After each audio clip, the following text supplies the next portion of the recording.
பெண்ணே ஏன் இந்த பாவம் என்னன்னு பார்க்குறீங்களா? ஆமாங்க, 2 நாளைக்கு முன்னாடி ஆரணியில் ஒர்க்கு நடந்துச்சு, பெரியபாளையம் பக்கத்தில் ஆரணியில். ஸோ ஃபஸ்ட்டே வண்டி எடுத்துக்கொண்டு டூல்ஸோட கஸ்டமர் வீட்டில் இறக்கிட்டு மறுநாள் லாங்காக இருப்பதுனால பஸ்ஸில் வந்துக்கிட்டு இருந்தேன். அப்போது பஸ் ஸ்டாண்டில் உட்காந்துட்டு பஸ்ஸில் ஏறும்போது பக்கத்தில் இருக்கிறவங்ககிட்ட ஸ்மைல் பண்ணி பேச ஆரம்பித்தோம். அப்போ எனக்கு ஈக்குவலோஸ்ட்டு வயசுள்ள ஒரு பெரியவர் உட்கார்ந்துட்டு இருந்தார்.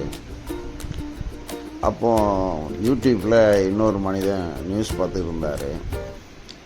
பெரம்பூரில் தன்னுடைய கணவனை துண்டு துண்டாக வெட்டி சூட்கேஸில் வச்சு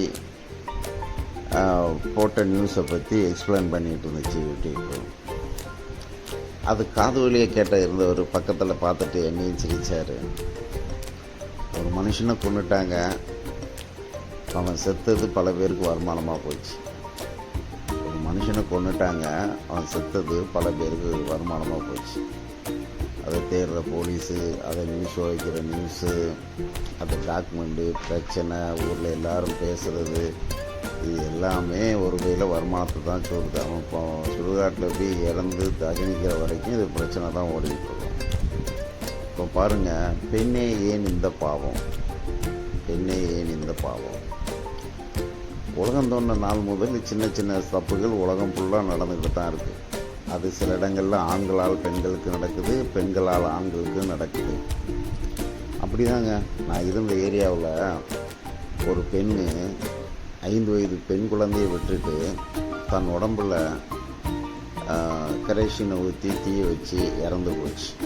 தன் உடம்புல 5 வயசு பெண் குழந்தை கணவனை, மாமியாரை, மாமனாரை, மச்சனிச்சு எல்லாம் நல்ல குடும்பத்து காரியங்களை விட்டுட்டு தன் உடம்புல நெருப்பை வச்சு கொளுத்தி இறந்து போயிடுச்சு. ஒவ்வொரு பெண்கள் சூசைட் பண்ணுறதுக்கு பல காரணங்கள் இருக்கும். இந்த பெண்ணுடைய மரணம் இப்போ இந்த சூட்கேஸில் வந்த மாதிரி தான் ஒரு கொடூரமான மரணம்.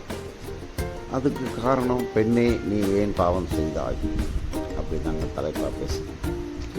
ஆமாங்க, அது எங்களுக்கு தெரிஞ்ச மாற்று மொழி பேசும் ஒரு ஃபார்வர்டு கம்யூனிட்டி சேர்ந்த பெண்ணு. அவங்களுக்கு 3 அக்கா தங்கச்சிங்க. அவங்க அப்பாவுக்கு ஒரு கெட்ட பழக்கம் இருந்ததுனால அவங்க ஃபார்வர்டு கம்யூனிட்டியாக இருந்தாலும் பொருளாதாரத்தில் எல்லாம் லாஸ் ஆகி வேலைக்கு போகிற சூழ்நிலை தள்ளப்பட்டாங்க. பட் அவங்க கொஞ்சம் ஃபார்வர்டு கம்யூனிட்டியாக இருந்ததுனால, முன்னோர்கள் கொஞ்சம் சொத்து சேர்த்து வச்சுருந்ததுனால, அந்த பிள்ளைங்க ஒரு பர்டிகுலர் வயசு வரைக்கும் நல்ல செல்வ செழிப்பாகவே வளர்ந்ததுனால பார்க்க கொஞ்சம் அழகாகவே இருந்துச்சுங்க, கொஞ்சம் பர்சனாலிட்டியாக இருந்துச்சு. மீதி ஏழப்பட்ட பிள்ளைங்கள்லாம் வறுமையில் வளர்ந்ததுனால அகத்தின் அழகு முகத்தில் தெரிகிற மாதிரி கொஞ்சம் கஷ்டத்தில் இருந்துட்டோம். இது ஏழப்பட்டவங்களுக்கும் பணக்காரங்களாக வாழ்ந்ததுக்கும் ஒரு வித்தியாசம் தெரியும்.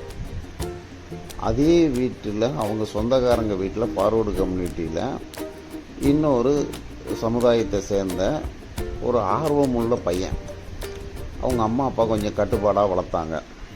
அந்த பையனும் கட்டுப்பாடுக்கு கீழ்ப்படிஞ்சு இருந்தான். அந்த பையனும் கட்டுப்பாடுக்கு கீழ்ப்படிஞ்சு இருக்கான். ஆனால் அந்த காதல்னு இருக்குது பார்த்தீங்களா, அது எல்லா மனுஷனும் வம்புல தள்ளிடும்.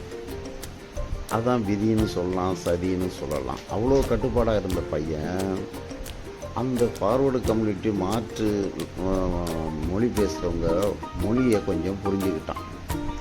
அப்போ இந்த பொண்ணு அவங்க வீட்டில் உதவி கேட்டு வந்துச்சு.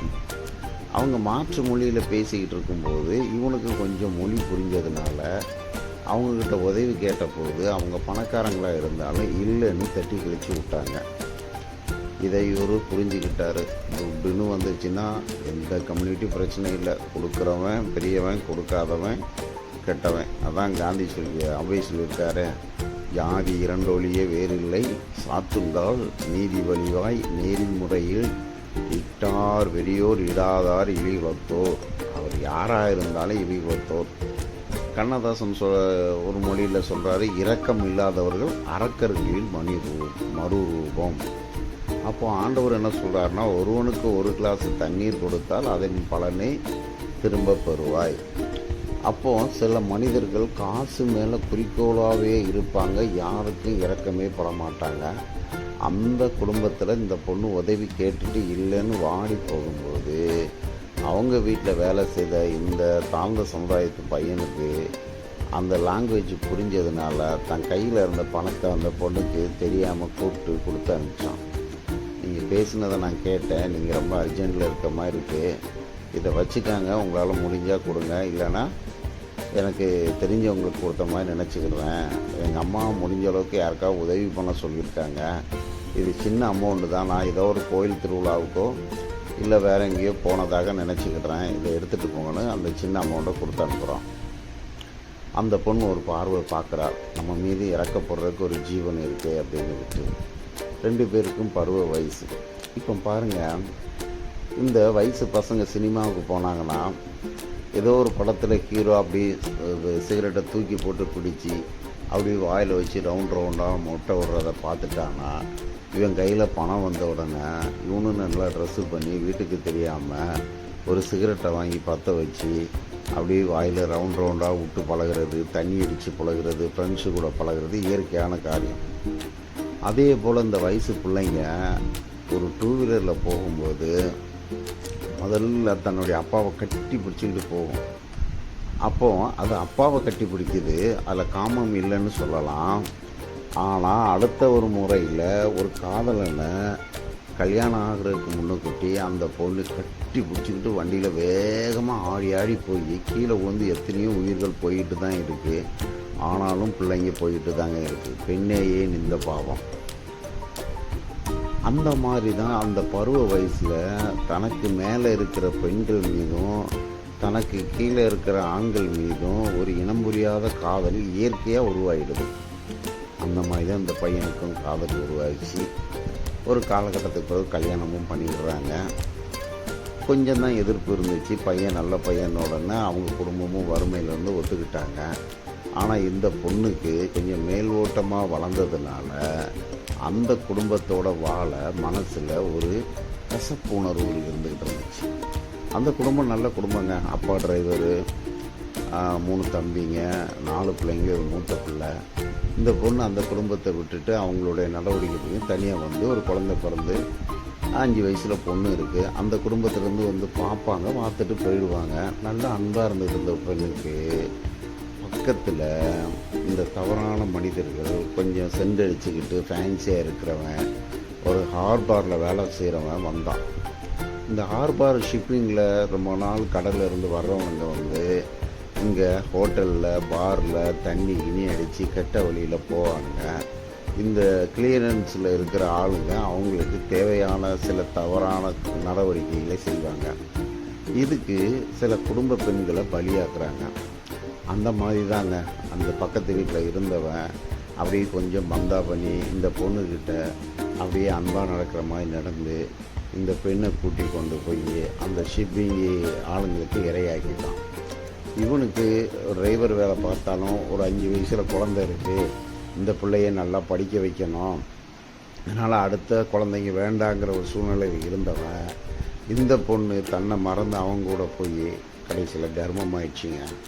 இந்த கர்ப்பம் எப்படி ஆணுங்கிறது வீட்டில் ஒரு பிரச்சனையாகி கடைசியில் அந்த பொண்ணு ஃபயர் பண்ணி இறந்து போயிடுச்சு.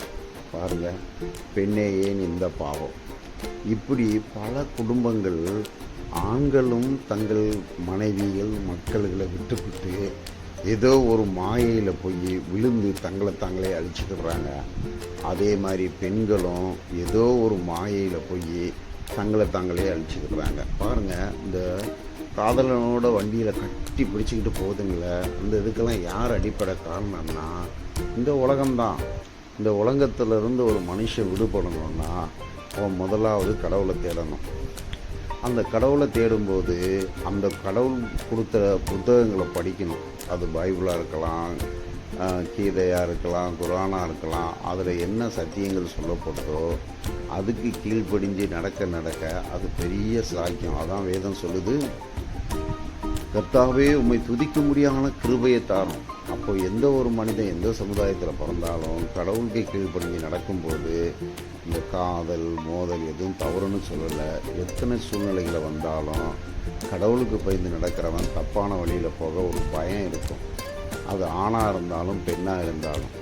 அதில் சில ஆண்களும் தவறான வழியில் போயிடுறாங்க, சில பெண்களும் தவறான வழியில் போயிட்டு தங்களுக்கு தாங்களே மரணத்தையும் வர வச்சுக்கிறாங்க. அதனால் பெண்ணே ஏன் இந்த பாவம்